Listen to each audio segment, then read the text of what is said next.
That sounds reasonable enough. But as The Economist reported last week, the platform the BIS helped to develop is being eyed by Russia's president, Vladimir Putin, as a model to create a BRICS bridge system that would allow Russia to evade financial sanctions imposed by America by sidestepping the dollar and America's banking system.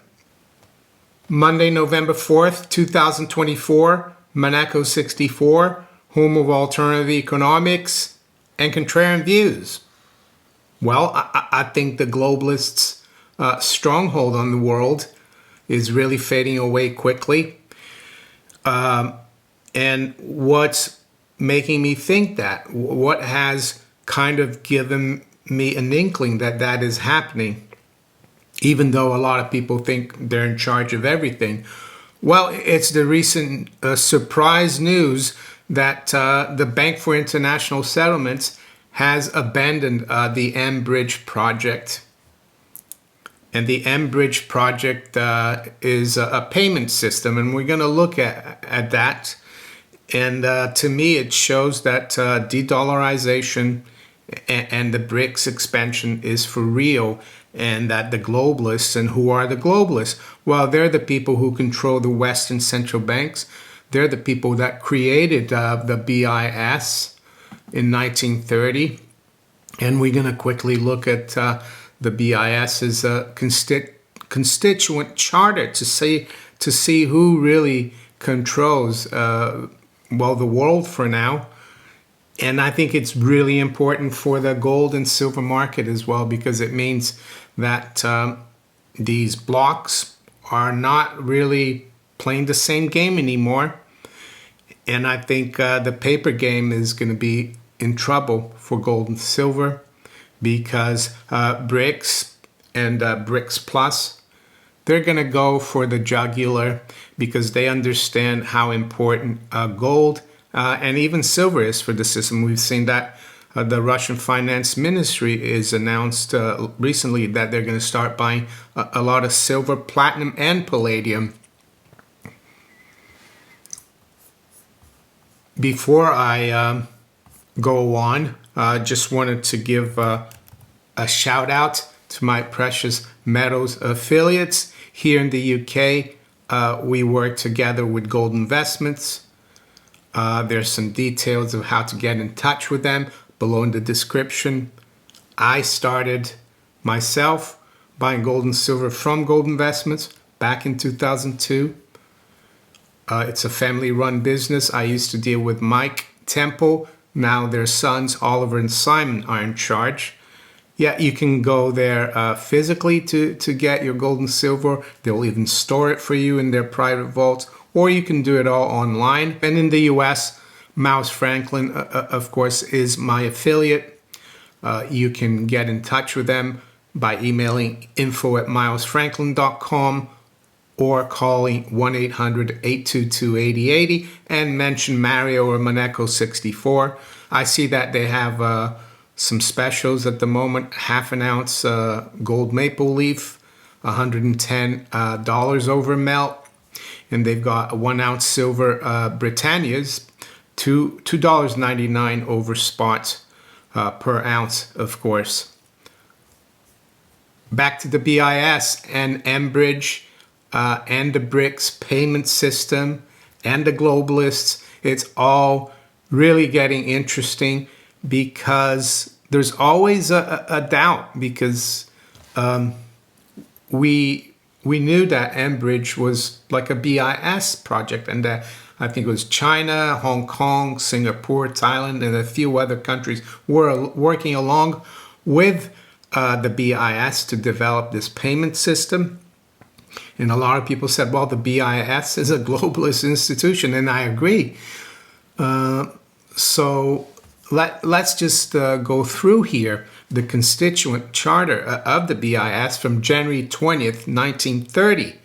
And you can see who's really the power behind the BIS. This has been amended, of course, over the years, but it shows the original owners, who really controls the BIS.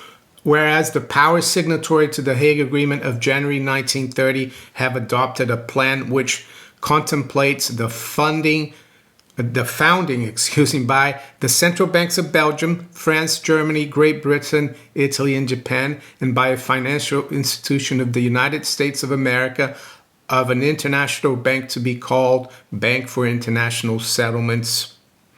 And all these European central banks at the time, they were privately owned. They might have been made public, but the control is still there from the bankers behind the scenes. And whereas the said central banks and a banking group, including Messrs. J.P. Morgan and Company of New York, the First National Bank of New York, the First National Bank of Chicago, have undertaken to found the said bank and have guaranteed or arranged for the guarantee of the subscription of its authorized capital amounting to 500 million Swiss francs, equal to 145,161,290.32 grams of fine gold, divided into 200,000 shares. They've amended that, of course. Now they look at the ownership in terms of special drawing rights, SDRs. But gold, of course, is the most important monetary asset, and the BIS knows it. And it was founded with gold, of course. But what you can see here, the reason the Fed was not involved is because the United States did not join the League of Nations. So technically the Federal Reserve couldn't join up with foreign central banks. So what they did is they had J.P. Morgan and Citibank, which is probably part of what the First National Bank of New York became now, and others. They got involved. So it's the bankers that control the BIS, and the BIS, of course. And I recommend you read this book, Tower of Basel by Adam Libor. Is actually like a country. It's like the Vatican or the City of London or Washington, D.C. The business of the BIS is completely private.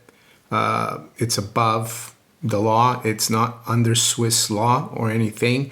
The heads of the central banks, like the Fed, ECB, Bank of England, and others, when they travel to the BIS every other month, they carry a diplomatic passport. Yes, Jay Powell has 2 passports, so he doesn't have to go through customs or security or anything. They just travel around. They don't have to answer to any governments. So that's how important the BIS is. And so now I'm going to come to the explosive news, in my opinion. It's been kind of under the radar. I saw it come out a few days ago. And I meant to talk about it. And it's taken a few days because I had other things to cover. But here's the news here. And it's from The Economist, which is, a globalist publication, of course. It says, a surprise new twist in Putin's currency wars. Well, they're admitting there's a currency war. The mainstream and a lot of people out there have been kind of playing down BRICS and the de-dollarization that they're effecting, and but not The Economist. So the BIS ditches a new payments platform the Kremlin wants to mimic. Let's go through this article here.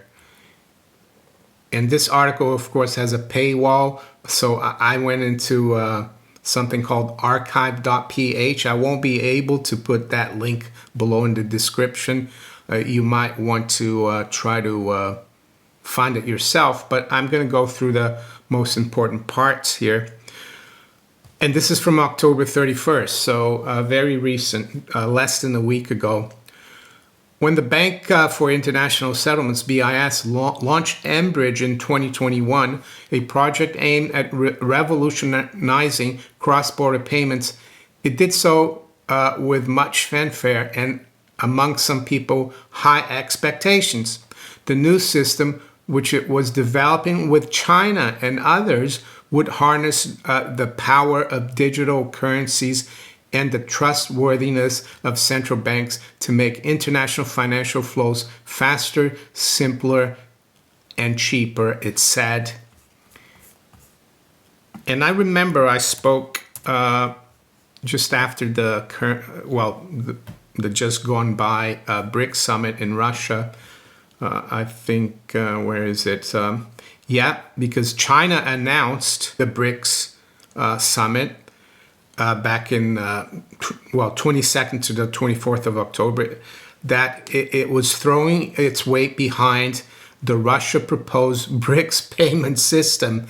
Very interesting. I think the IMF, the World Bank, the Washington establishment, they saw that, and they told, of course, the BIS to stop. And this is what it's about. Let's continue. Yet, when the BIS withdrew from the project, it slunk away in the midst of a geopolitical stink. On October 31st, Agustin Carstens, the boss of the BIS, the managing director, announced that the organization was leaving MBridge in response to a question near the end of a fireside chat at a banking conference in Madrid. That its participation ended not with a bang but a whisper, hints at the high-stakes politics surrounding Project MBridge. It is being piloted by several central banks to transact across borders using digital money backed by their national currencies, not the dollar. That sounds reasonable enough, but as The Economist reported last week, the platform the BIS helped to develop is being eyed by Russia's President Vladimir Putin as a model to create a BRICS bridge system that would allow Russia to evade financial sanctions imposed by America by sidestepping the dollar and America's banking system. We are forced to look for alternatives. That was Putin who said that at the BRICS summit in Kazan, Russia on October 24th. A week later, BIS withdraws from the project. Not a coincidence, I don't think. Adding to the concerns about MBridge, China is the leading technology partner in the project, responsible for its coding and software. So, yeah, China is really important, and now it's throwing its weight behind the BRICS payment system. Well, what can I say? They've kind of fooled the globalists, China and Russia, and you can see why they're probably very upset. And there's so much talk of war. Hopefully it won't come to it. Mr. Putin's apparent desire to mimic MBridge, perhaps with the assistance of China and others, has intensified opposition by some Western officials. Well, yeah, not surprising, who have long been frustrated that the BIS, a Switzerland-based, well, it's not really Switzerland-based. It's it's based there, but it's a international institution, supranational organization known as the Central Bank for Central Banks, was involved in the project. Mr. Carstens insisted that whatever products we put together should not be a conduit to violate sanctions. Well, MBridge was inadvertently for Mr. Carstens. He got caught asleep at the switch. Mr. Carstens, he's too worried about how he's going to control the general public with his CBDCs, and he didn't see that he was being taken for a ride by the Chinese and the Russians. He says here he tried to distance himself from the MBridge controversy, This is what he said. MBridge was not created to cater to the needs of BRICS. Of course it wasn't, but it was hijacked. Few, though, will have failed to notice the timing of the BIS's withdrawal from the project a week after Mr. Putin's summit. I'm going to stop right here. The Anglo-American central banking globalist bloc versus the BRICS bloc, who are developing their own currency, who want to de-dollarize, who have just stolen technology from the Western Bloc. And I think the Western Bloc, they're desperate. And gold, of course, is going to be a really important part of the new BRICS system, because they know that gold is the monetary asset par excellence. It's been for thousands of years. The only reason the dollar has been trusted for so many decades is because it used to be as good as gold until 1971. But what I think the BRICS are going to do, they're not going to have one currency control everything like the dollar did. It's going to be more representative of all the countries, and gold is going to be like a neutral asset that all countries will be able to hold, and all countries will be able maybe to fix their currencies against it, because under the Bretton Woods system, the dollar dominated everything. It was the dollar, only the dollar, that was fixed to gold, and the other currencies were subservient to the US dollar. Anyway, it's 8:40 a.m. London time, so let's quickly have a look at where the markets are this morning. We've got spot gold at 27.37. It's only up about $1. It has been as high as 45 and as low as 29, so fairly quiet. Spot silver is up 26 cents, so it's picking up a little bit. It's up 0.8%, 32.70. High's been 87, low's been 25. The stock market is pretty steady, actually, not much happening. Dow futures is down 32 points. NASDAQ 100 futures up 10, and S&P is up 6. I've noticed that the dollar is a little weaker. I think maybe there's some speculation, at least from the mainstream, that Kamala Harris could win and that the race is very close. And I think if she were to win, you could see the dollar drop a lot further. So yeah, the pound is up 1/3%, the euro is up 0.5%, and the dollar is down 2/3% versus the yen. So that's one thing I'm seeing here. I'm seeing that crude oil as well is up 2.5%. WTI is back above 71. And I've noticed that the 10-year yield has dropped overnight. It's at 4.32. It's dropped 5 basis points. And here in the UK, the 10-year gilt yield is still around 4.5%. Hasn't really moved that much. We need to keep an eye on that. And with that, I'm going to wish you all a very good day. Take care. Bye.